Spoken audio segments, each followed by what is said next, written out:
Welcome to our presentation about Destination Skagen. This is our agenda that we would like to go through.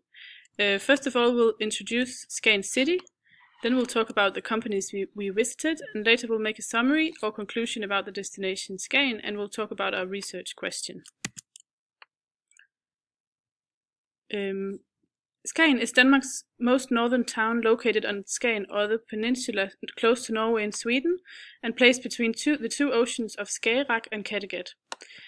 It was the home of the famous artist colony, and it is a fishing village originally. Of attractions, it has Råbjerg Mile, the sanded church. It's famous for the artist colony and all their artworks. For Grenen, or the branch in English, it is the main fishing port in Denmark, and it also houses the attractions of Skagen Lighthouse and Vippefyret, or the tipping lantern. In the high season, about 8,000 citizens live in Skagen, and in the low season, about 50,000 citizens.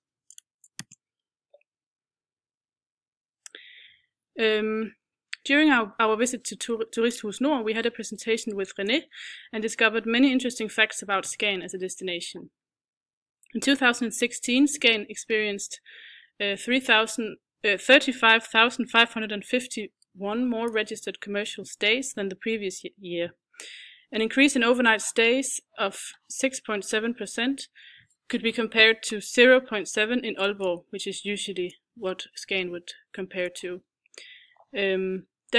Also, Skagen is Denmark's largest camping municipality. There are 2,479 people working with tourism in the municipality of Frederikshavn in 2016. Skagen has a high point of knowledge as a destination in countries like Norway, Sweden, Germany, and of course Denmark. It has a short but very intense high season. And they benefit a lot from co-branding from other existing brands such as Skagen Watches, the Tordenskjold brand of matches, and the hit TV show Badehotellet.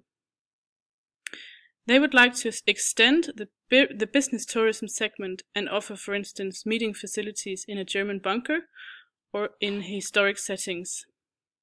Skagen also has to work with big differences in the market segments. For instance, a Norwegian tourist will think that a pint of beer for 50 kroner is really cheap, whereas a German tourist will find it very expensive. And furthermore, we found out that most marketing for Skagen currently is done only off-season. We also visited Koller Hotel in Skagen. At Koller Hotel, the main segment and guests are the so-called empty nesters. They are also hosting lots of people who go to Skagen with the purpose of working there for a couple of days or even weeks. Color Line Hotel is Norwegian owned, which also reflects in the fact that 50% of all guests are Norwegian, traveling with package deals from Color Line.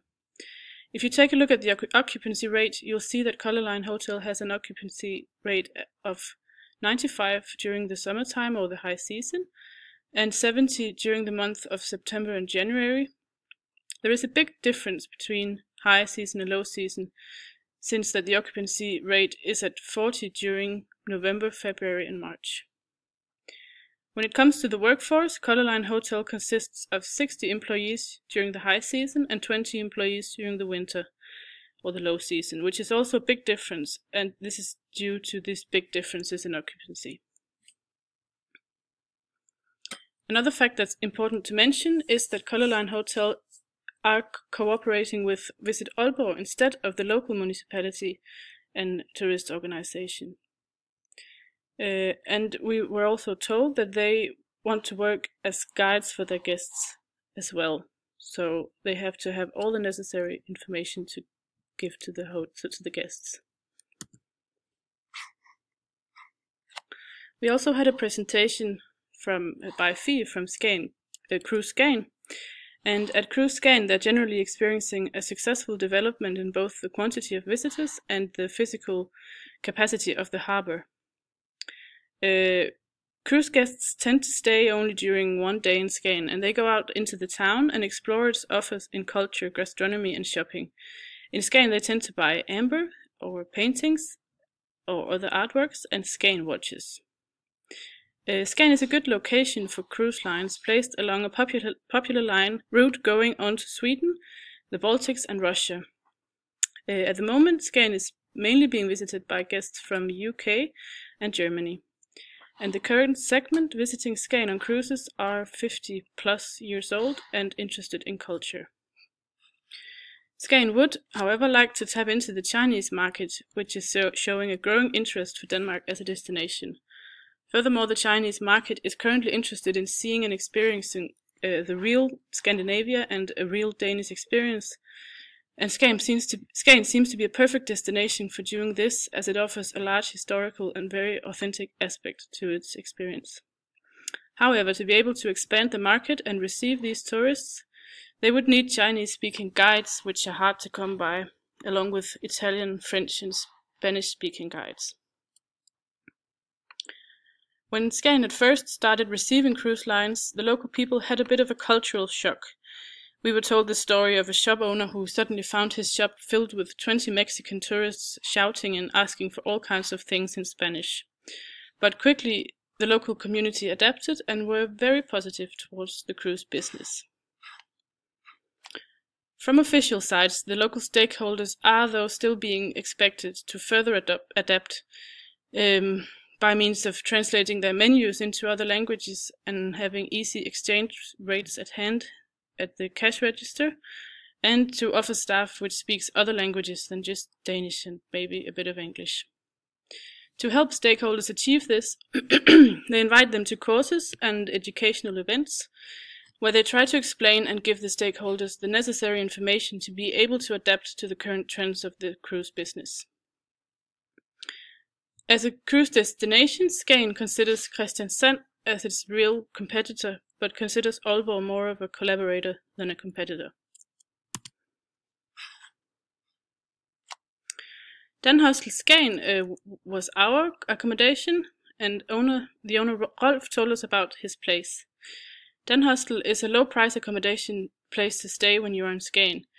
The price for a single bed for a night is 160 Danish kroner, and if you want, you can buy additional services such as food, cleaning, etc. Their main guests are families, school children, sports people, and backpackers. 50% are family with children, 40% are school classes, and 10% are backpackers or people attending work meetings or workers staying. 70% of the guests visiting Den Hostel are from Denmark, Norway, and Germany, and 30% are from Holland and England.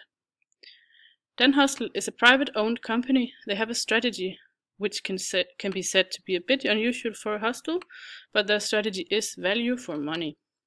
Internally, they want to optimize their way of communication and be more electronically capable. They want to focus on recruitment of new members and qualified workforce, on IT skills, and on communication. Externally, they have focus on their brand and marketing themselves as a reason to go to Skagen.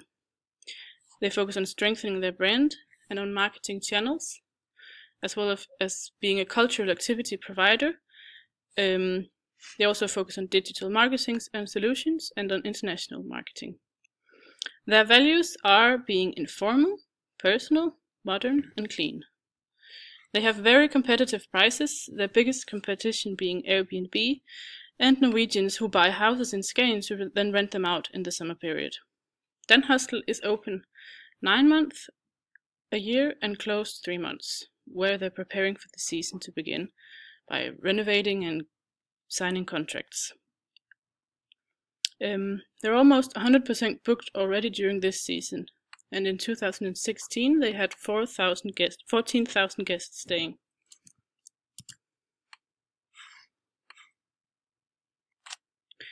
At Brøndums Hotel, we gathered in one of the old living rooms, and General Manager Thomas told us about the hotel. The Brøndums Hotel is a historical hotel. They have contributed a lot to Skagen as a city and the development of Skagen as a destination. The hotel has kept its original style from when it existed many years ago. For example, there are no baths or toilets in the rooms, there are no televisions, and all the staff use formal language like hello, sir, hello, and calling people Mrs. or Mr. when they address their guests. Karen Blixen is one of the many famous people that have stayed in Brøndums Hotel. She actually wrote some of the chapters from My Africa at the hotel. They do not have any specific marketing channels which they use. They have a Facebook page with 12,000 followers where they post pictures and certain events. So in total they have set aside 25,000 Danish kroner to marketing per year. The hotel's main way of branding themselves are actually by word of mouth, the reputation of Brøndums Hotel. They value loyal employees and a dynamic workforce with people in different ages. The youngest person is 18 and the oldest is 85. The hotel has 50,000 guests a year. They make a revenue in the restaurant of 17 million before taxes. In their low season, January, February and March, they kind of lose money, about 500,000 per month, which they make up for in the high season. They use revenue management and have different prices during the low, medium and high season. The main target group are people in the age from 45 to 85, couples, families who keep coming back, like a tradition. 54% of the guests are from Denmark, 24% are from Norway, 18% from Sweden, and the rest is a mix from the UK, the States, and Germany. In the future, Brøndums Hotel would like to have a bit more focus on international countries and also to try and expand their season. The main competition to Brøndums Hotel is Ruths Hotel in Gammel Skagen. On our last day, we visited Skagen Museum and had a tour accompanied by communications manager Jakob. Skagen's museum consists of 3 different destinations or museums, being Skagen's Art Museum, the house of Michael Ancher, and the house of Drachmann. Both Ancher and Drachmann were painters. Skagen Museum is visited by 170,000 guests annually, but in the low season it actually only has about 5 to 20 visitors per day. This means that it economically would be best to close the museum in the low season, but strategically it would be best to keep it open in the low season because of the destination and the commitment to the local community.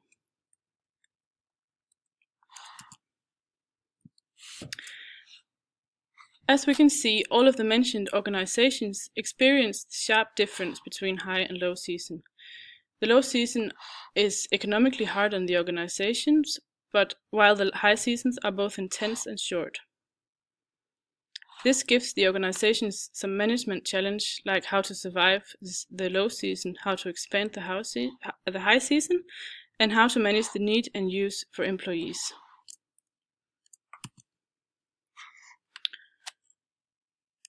Because of the differences between low and high season, it is challenging to manage organizations in Skagen. The goal, therefore, could be to extend the high season, which has positive effects on the destination, the municipality, and the organization. Extending the high season might even make it easier to attract qualified workforce. As an employer, you'd be able to make a better offer and would be a more attractive choice. So our final research question is, how can Skagen as a destination extend their season?